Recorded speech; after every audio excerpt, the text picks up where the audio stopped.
and we want to bring you some really interesting new information that surprised me. I am a Georgia parent, and when I heard about this study, I was really surprised. Gun violence has now emerged as the leading concern among Georgia parents, according to a latest statewide poll from the Emory Center for Child Health and Policy. Joining us now to break down this new poll is Stephen Patrick, a professor and chair of the Department of Health Policy and Management at Emory University. And Professor, this was surprising to me. I have two kids, 8 and 5, and when I heard the results of the study, I was like, oh, wow, that's interesting. Can you give me your reaction when you looked at these results? We were surprised too. Consistently, we've seen education and school quality as the top concern for parents.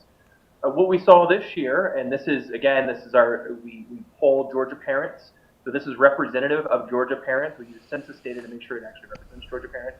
What we saw this year was this increase in parents' concern about gun violence, and I do think that's really interesting and sort of talks a little bit about what parents are experiencing. Yeah, Professor, can you talk about how that relates to how parents feel about safety? I mean, gun violence being the number one concern should raise some alarms. It should. We also know that deaths from guns is the leading cause of death for children greater than age 1 nationwide and in Georgia as well. And Georgia has a higher than national average rate of children dying from firearms. So this should gather our attention. So what parents are responding to are what they're seeing as well. And so as we think about solutions for this, we do know there are things that parents can do. We know from some of our previous work that about half of Georgia parents own firearms. What parents can do is just simply keep your firearms safely stored. And that alone can help really reduce the risks. That's such an important point and something that I talk about with my mom friends a lot. It's having this conversation with other families about, does your family own a gun and do you keep it safely stored? I ask questions for a living, and that still makes me feel a little bit uncomfortable. Can you talk through how people can have that conversation in a way that doesn't make them cringe, but make sure we're hitting those really important safety points? I agree. I'm a parent of two girls, and it can be an awkward conversation.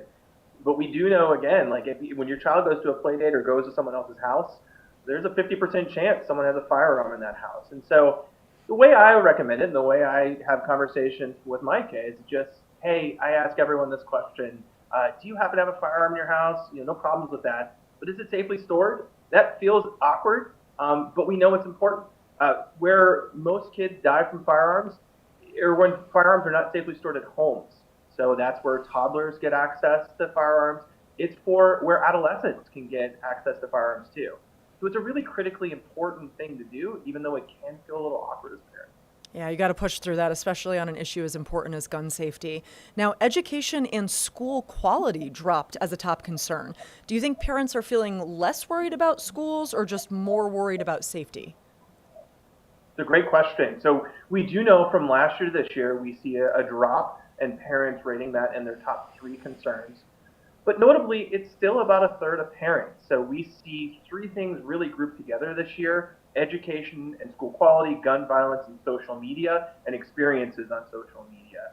I think what this tells us is that parenting is complicated in 2026. There are a lot of challenges we all face as we walk through parenting, they're all chief concerns. Ugh, parenting is so complicated. I love that you said that. Because even for an expert like you, it's still hard. I do want to ask about social media because that's a concern that I have as my kids get a little bit older. What are you hearing from parents and how can they have proactive conversations with their kids? Well, just last week we released some data on social media and the time that kids spend on screens. For kids in high school, it's nearly 5 hours a day. Jeez. So as parents, I think what we have to do is proactively monitor that. I know in our house we have some rules for our teenagers around their devices. One is that electronic devices have to stay downstairs where they don't have access when they go to sleep, and we have restrictions on the internet in the house where there's certain platforms that you just can't get to and the internet cuts off. I think this is an area where parents are going to have to actively monitor, and smart kids will figure out ways to work around those systems. But I think it's twofold. It's a conversation, just like you said, with your kids about what you're worried about and what the dangers around social media are, and I think it's about setting boundaries too. for your kids what's acceptable and what's not when it comes to social media and screen time. I love that. And then just lastly, as you look at these results, what should policymakers be concerned about as they're going through this study? Well, ideally, policymakers are thinking through what their constituents are worried about and informed by this. I always find our top five an interesting one because it does tell you what's on the minds of parents. And so during legislative session, knowing that parents are worried about gun violence in their communities and in schools is important. Knowing that they're still worried about social media and other issues too is important. So we do hope that these findings elevate the voices of parents and kids across Georgia so that policymakers can respond to them and so that people in communities too, in school districts, know what parents are worried about and how we can help kids not just survive, but also thrive in Georgia communities.